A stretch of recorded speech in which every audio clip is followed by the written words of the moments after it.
વાસ્તુશાસ્ત્ર મુજબ ફટકડી, મીઠું ને સીધ હળદરની ચપટી પાણીમાં નાખી, ડોલની અંદર પાણી લેવાનું, નાખી પછી એનું દરરોજ એક વખત પોતું કરવાનું.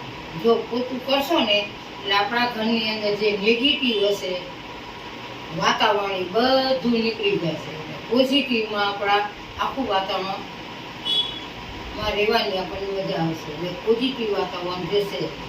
માટે તમે દિવસમાં એકવાર અચૂક મેં કીધું ને ફટકડી, મીઠું ને હળદરની ચપટી નાખી અને આખા ઘરમાં તમારે પોતું કરવાનું છે.